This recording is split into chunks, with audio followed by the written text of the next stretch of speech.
السلام علیکم ورحمۃ اللہ وبرکاتہ۔ الحمد للہ رب العالمین والصلاة والسلام علی رسولہ الکریم وعلی آلہ وصحبہ اجمعین، اما بعد۔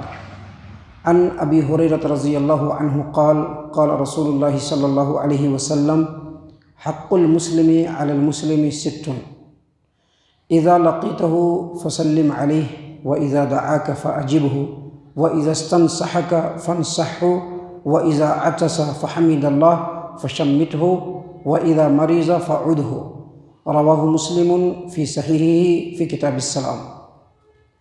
معزز سامعین کرام، صحیح مسلم کتاب السلام حدیث نمبر 2162۔ پیارے رسول صلی اللہ علیہ وسلم نے فرمایا، مسلمان کے اوپر 6 حق ہیں، جن میں سے کچھ یہ ہیں۔ کیا کیا ہے؟ نبی صلی اللہ علیہ وسلم نے فرمایا کہ جب ایک مسلمان دوسرے مسلمان سے ملے، یعنی جب تم مسلمان سے ملو تو اس کو سلام کہو، پہلا حق ہے۔ دوسرا حق ہے کہ جب وہ تجھے بلائے، یعنی دعوت کے لیے بلائے یا کسی ضرورت کے تحت بلائے تو جاؤ۔ اور تیسرا حق، جب تجھ سے خیر خواہی طلب کرے تو اس کے ساتھ خیر خواہی کرو۔ جب اس کو چھینک آئے اور وہ الحمدللہ کہے تو اس کے جواب میں یرحمک اللہ کہو، اور جب وہ بیمار پڑے تو اس کی عیادت کرو۔ معزز سامعین کرام، اس حدیث میں جو چند باتیں ہیں جو ایک مسلمان کے اوپر دوسرے مسلمان کا حق ہے، اس میں سے جو آخری بات آپ کے سامنے میں نے پیش کیا ہے، اس میں یہ ہے کہ جب وہ بیمار پڑے تو عیادت کرو۔ یہ جو عیادت کرنا کہتے ہیں کہ اگر کوئی آدمی بیمار پڑ جائے، اب اس کا حال چال پوچھنے کے لیے جاتے ہیں، چاہے وہ ہاسپٹل کے اندر ہو یا اپنے گھر کے اندر ہو، تو اس کا حال چال پوچھنے کے لیے جو جاتے ہیں اس کو کہتے ہیں عیادت کرنا۔ اور اس کو بیمار پرسی کرنا بھی کہتے ہیں۔ تو بیمار پرسی کرنا، جب کوئی آدمی بیمار پڑ جائے تو اس کی عیادت کرنا، یہ فرض ہے، یہ ضروری ہے۔ اور حقوق العباد میں سے ایک اہم ترین حق ہے کہ ہمارے سماج و معاشرے میں اگر کوئی مسلمان بیمار پڑ جائے تو اس کی عیادت کیا جائے۔ صحیح البخاری کتاب الجنائز کی روایت ہے، پیارے رسول صلی اللہ علیہ وسلم نے فرمایا، جیسا کہ حدیث میں ہے کہ مسلمانوں کے اوپر 5 حق ہے۔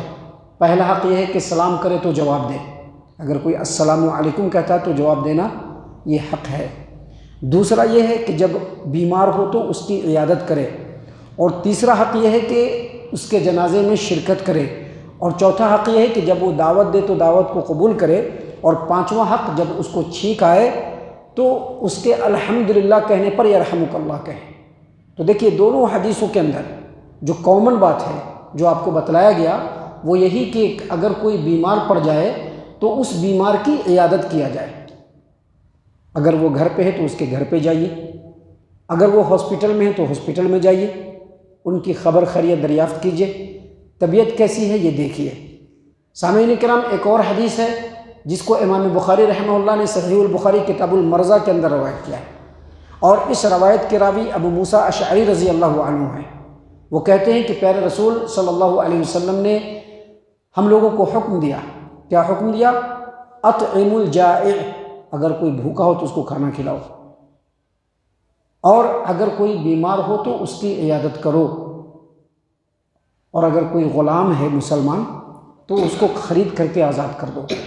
آج کے ڈیٹ میں غلام تو نہیں ہے، لیکن مسلمانوں کے اندر ایسا نظام ہونا چاہیے کہ جیسا کہ آج کل بہت ساری چیزوں میں، کیسوں میں، اور خاص طور سے جھوٹے کیسوں میں مسلمان پھنس جاتے ہیں، اس کو آزاد کرانے کی کوشش کرنی چاہیے۔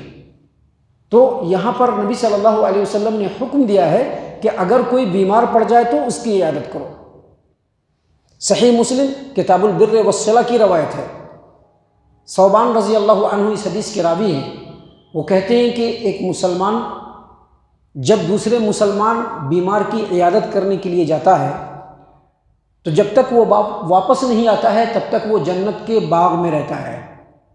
دیکھیے کتنی فضیلت والی بات ہے کہ اگر ایک بیمار کی عیادت کرنے کے لیے گئے، جب تک واپس نہیں لوٹیں گے جنت کے باغیچے میں رہے گا وہ آدمی۔ اور اسی طرح سے ایک اور حدیث ہے جس کو امام ابن ماجہ رحمہ اللہ اپنی سنن ابن ماجہ ابواب الجنائز کے اندر روایت کیا ہے۔ ابو ہریرہ رضی اللہ عنہ اس حدیث کے راوی ہیں۔ نبی صلی اللہ علیہ وسلم نے فرمایا کہ جب کوئی مسلمان آدمی کسی مسلمان کے یعنی بیمار ہے اس کی عیادت کے لیے جاتا ہے تو آسمان سے آواز لگانے والا منادی لگاتا ہے کہ تو جو بیمار کی عیادت کے لیے چل رہا ہے جا رہا ہے یہ تیرا جانا بہت ہی خیر و بھلائی والا ہے، اچھا ہے، اور تیرے لیے جنت میں ایک گھر تیار کیا گیا ہے۔ سامعین کرام، اسی طرح سے ایک اور حدیث ہے جس کو امام ترمذی رحمہ اللہ جامع ترمذی ابواب الجنائز باب ما جاء فی عیادت المریض علی رضی اللہ عنہ روایت کرتے ہیں کہ جب ایک مسلمان دوسرے مسلمان بیمار جو مسلمان بھائی ہے اس کی عیادت کرنے کے لیے جاتا ہے اور عیادت کی غرض سے اس کے پاس جا کر کے بیٹھتا ہے، اس کے حال چال کو دریافت کرتا ہے، کیسا ہے، کس طرح سے ہے، پوچھتا ہے، تو وہ جو بیٹھتا ہے تو اگر صبح کے وقت گیا ہے تو 70,000 فرشتے شام تک 70,000 فرشتے اس کے مغفرت کے لیے دعا کرتے ہیں، اور اگر شام کو جاتا ہے تو صبح تک 70,000 فرشتے اس کی مغفرت کے لیے دعا کرتے ہیں اور جنت میں اس کے لیے باغ لگ جاتا ہے۔ تو دیکھیے یہ تمام حدیثیں ہیں، ان حدیثوں سے کیا پتہ چلتا ہے کہ ایک مسلمان بھائی اگر بیمار ہو تو اس کی عیادت کیا جائے۔ یاد رکھیے ہم لوگ اپنے آپ کو اہل حدیث کہتے ہیں، کتاب و سنت کا متبع کہتے ہیں، خالی نماز پڑھنے میں نہیں، زندگی کے ہر ڈپارٹمنٹ میں اللہ اور اس کے رسول صلی اللہ علیہ وسلم کی اطاعت کرنا ضروری ہے۔ ابھی ہم لوگ کیا ہے کہ خالی نماز میں سینے پر ہاتھ باندھا، رفع دین کیے، زور سے آمین بول لیے، یہ تو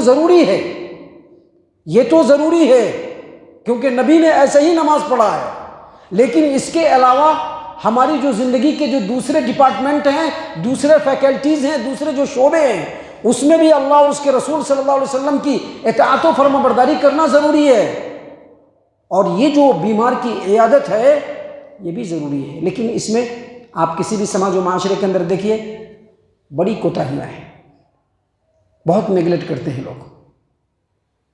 اول تو بہت کم بیماروں کی عیادت ہوتی ہے، بہت کم۔ اگر کچھ لوگ بیمار کی عیادت کرتے ہیں تو اس میں بھی سارٹ کر کے جو بہت جاننے پہچاننے والے لوگ ہیں، جو بہت قریبی لوگ ہیں، یا جن کا اثر و رسوخ زیادہ ہے پیسہ کوڑی دولت اور رتبے کے اعتبار سے، ایسے لوگوں کی صرف عیادت کی جاتی ہے، دوسرے لوگوں کو نہیں پوچھتے ہیں۔ پھر یہاں پر اطاعت و فرما برداری کیا ہے؟ نہیں ہے۔ یہ ہماری کوتاہیاں ہیں جو ہم لوگ نہیں کر پا رہے ہیں، جس کو کرنا ضروری ہے۔ اگر ہمارے سماج و معاشرے کا ایک غریب آدمی بھی بیمار ہے، ایک چھوٹے طبقے کا آدمی بھی بیمار ہے، اس کی بھی عیادت ہونی چاہیے۔ ایسا نہیں کہ ان سے مطلب ہے تو صرف انہی کی عیادت ہونی، دوسروں کی عیادت نہیں ہونی ہے۔ اللہ کے رسول صلی اللہ علیہ وسلم کا یہ شیوا نہیں تھا۔ اس طرح کا ماحول بنانا ہوگا، خود ہم کو پہلے شروع کرنا ہوگا۔ آج ہمارے پڑوس میں ایک آدمی بیمار ہے، ہم کو پتہ نہیں ہوتا ہے، اگر پتہ ہے بھی چلو وہ ہمارے لیول کا نہیں ہے، ہم کیوں جائیں اس کے؟ ہمارے لیول کا ہونا چاہیے، یا ذرا رتبے کا ہونا چاہیے، یا ذرا اس سے مطلب ہونا چاہیے، پھر اس کی عیادت کرتے ہیں۔